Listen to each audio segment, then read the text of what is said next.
My daily routine is like Groundhog Day. That's what my life is at the moment because I'm 100% housebound, bedbound, and I only go out if I really have to.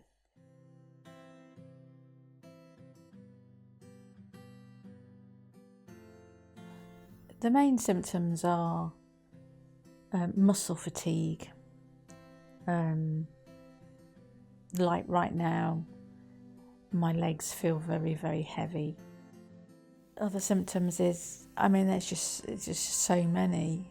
It's just, headaches, like I say, fatigue, which, at times you just can't get your head off the pillow. Sometimes I just can't walk. Like this morning, coming down the stairs, I had to lean against the wall and sort of walk and slide, if you know what I mean.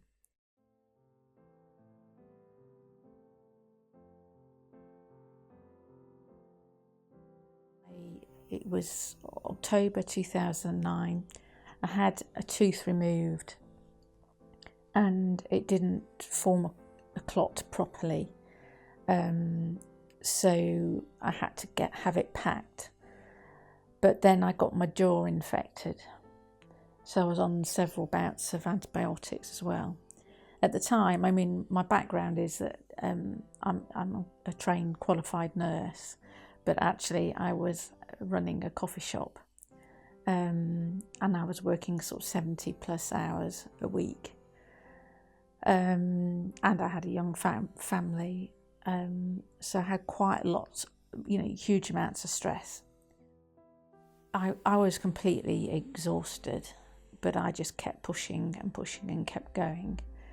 And then about the May time, 2010, I did a shift on a Sunday. And I remember just leaning in the kitchen thinking, I can't do this anymore. My whole body, there was just nothing left. There was nothing inside me. And I got home and I crawled into bed and I knew that was it. I thought, I can't do anymore. I explained all my symptoms and I was very scared that I wouldn't be believed. Because as a nurse, I remember back in the early 90s when we had ME patients, I remember standing at the end of the corridor and there was a group of doctors outside a patient's door and they were all laughing and saying, oh, she's batty, she's just making it all up. It's just all in her head, there's nothing wrong with her.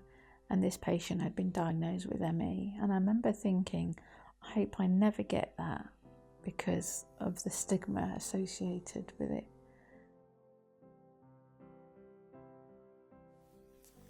My illness changed hugely at Easter 2017. I walked down the Chine with my husband and my son George and to a coffee shop at the end, and I sat there and I just knew that I could not walk back up the Chine. So I had to call my daughter, who drove down the sort of couple of minutes from the house, drove down and picked me up. From that moment, I could no longer walk any sort of distance without crashing, without being extremely exhausted, fatigued, in pain, headaches, increasingly sensitivity to light and sound. And the only solution for me to be able to get out and about was to get a wheelchair, which was a huge thing for me, having to get into a wheelchair. Sadly, in sort of over the autumn and winter, I don't think it was due to weather, but I got very, very depressed.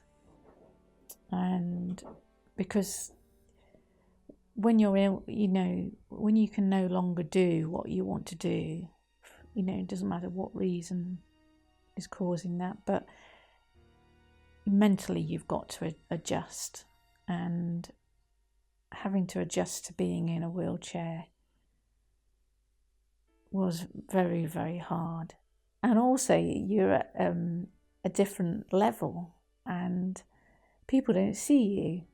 People are walking along the street with their phones, and I had to shout at people because otherwise they're going to end up on my lap. And I thought that was my rock bottom. I thought that was really it. But no, alas, I dropped down even a stage further when in summer, August the 18th, 2018, last year, I crashed. And when we say crash, it just means, you're in bed. You can't do anything.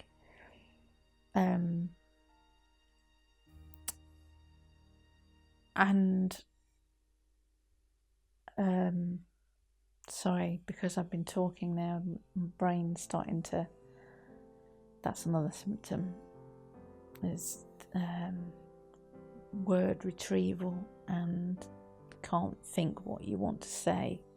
You can see it in your head, but you just can't say it.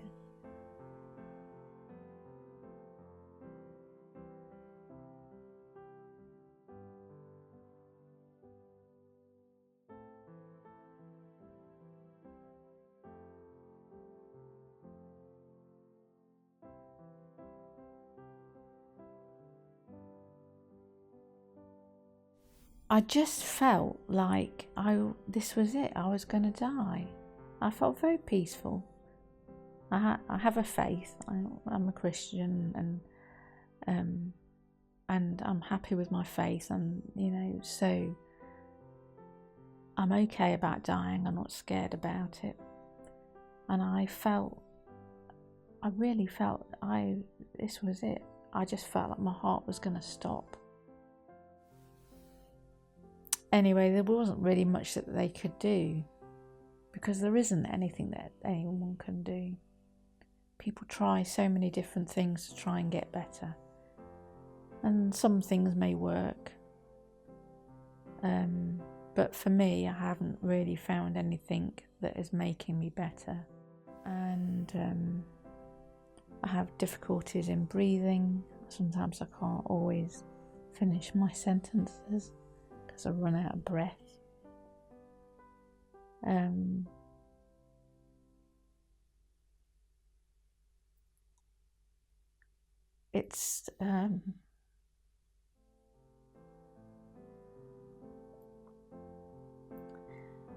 It's an illness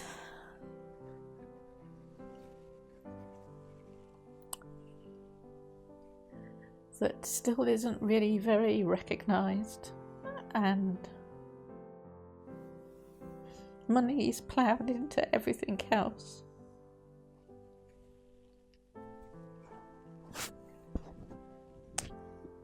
There are a lot of the medical profession still believe it's all in my head. It's all in our heads. That it's a psychological problem, and it's not. How can it be psychological if I can't walk up the stairs, if I can't speak? I can't make that happen. So that basically is my journey. And all I say to people is that if you start to feel very extremely tired, take time out and rest, because I wouldn't wish this on my worst enemy. I mean, like yesterday, I couldn't speak, and I cried so much yesterday because it was our anniversary on Saturday, and the only thing we did is we went out for 10 minutes in the wheelchair, because that's what my physio is trying to, get me to be able to go out.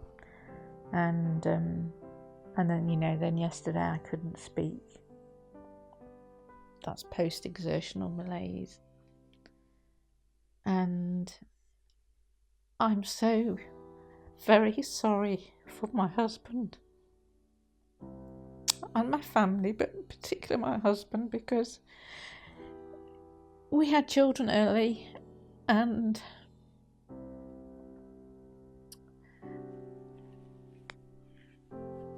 so we didn't have all the fun that, which a young married couple would have done. We started our family early, and but thinking, we would benefit at the other end,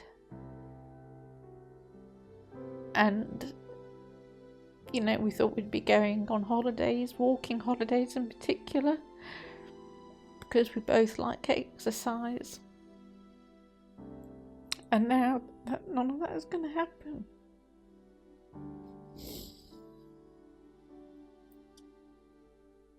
And I feel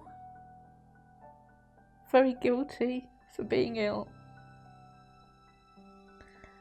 and causing such a life change for my husband.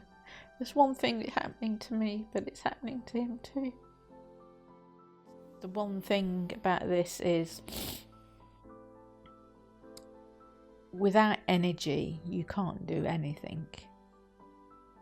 So if I were to have a different illness, I may have a bit more energy and perhaps I could still go out. So that's why I want the powers that be to take this seriously. Because it's not just my life that has been ruined. My husband's life has been ruined too.